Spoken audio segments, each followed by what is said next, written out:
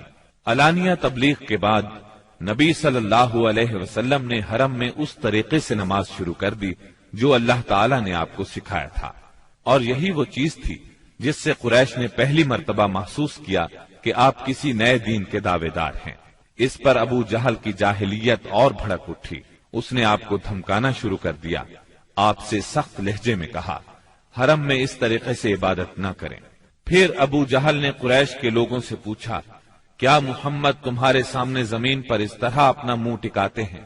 ان لوگوں نے کہا ہاں۔ اس پر اس نے کہا، لات اور عزا کی قسم، اگر میں نے اسے اس طرح نماز پڑھتے دیکھ لیا تو میں اس کی گردن پر اپنا پاؤں رکھ دوں گا اور اس کا چہرہ زمین پر رگڑ دوں گا۔ پھر ایسا ہوا کہ اس نے آپ کو نماز پڑھتے دیکھ لیا۔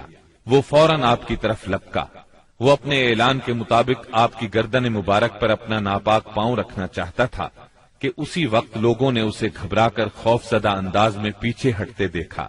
وہ اپنے منہ کو کسی چیز سے بچانے کی کوشش کر رہا تھا۔ لوگوں نے اس سے پوچھا، تجھے کیا ہوا؟ اس طرح پیچھے کیوں ہٹ آیا؟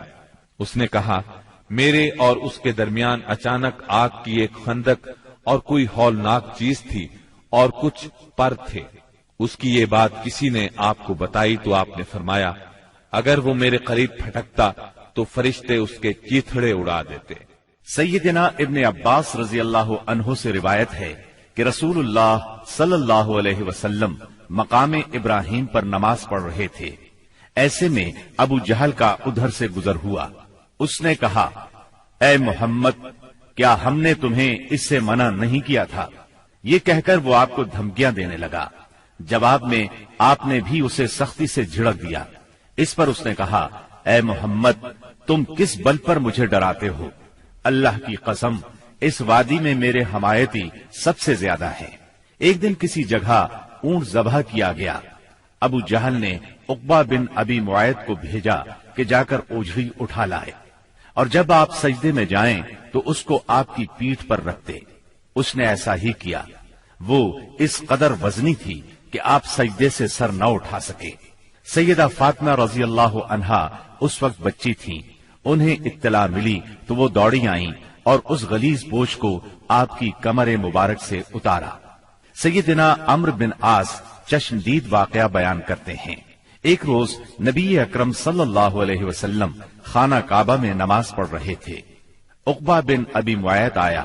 اس نے اپنی چادر کو لپیٹ دے کر آپ کی گردن مبارک میں ڈال دیا اور بل دینے لگا۔ جب اس نے بل پر بل دیے تو آپ کی گردن مبارک بھنج گئی۔ آپ اسی طرح اطمینان قلب سے سجدے میں پڑے رہے۔ اتنے میں سیدنا ابو بکر صدیق رضی اللہ عنہ وہاں پہنچ گئے۔ انہوں نے دھکے دے کر عقبہ بن ابی معیط کو ہٹایا اور ان سے فرمایا، کیا تم ایک ایسے شخص کو مارتے ہو اور صرف اس جرم میں کہ وہ کہتا ہے میرا پروردگار اللہ ہے اور وہ تمہارے پاس روشن دلائل لے کر آیا ہے۔ ان کے ایسا کہنے پر چند شریر سیدنا صدیق اکبر رضی اللہ عنہ پر ٹوٹ پڑے اور انہیں خوب زد و کوب کیا۔ انہی واقعات پر سورہ علق کی آیات 6 تا 19 نازل ہوئیں، اور اسی سورت کی پہلی 5 آیات نازل ہونے کے بعد سب سے پہلے اسلام کا اظہار نبی کریم صلی اللہ علیہ وسلم نے نماز ہی سے کیا تھا۔ Thanks for watching. Don't forget to like, comment, share and subscribe to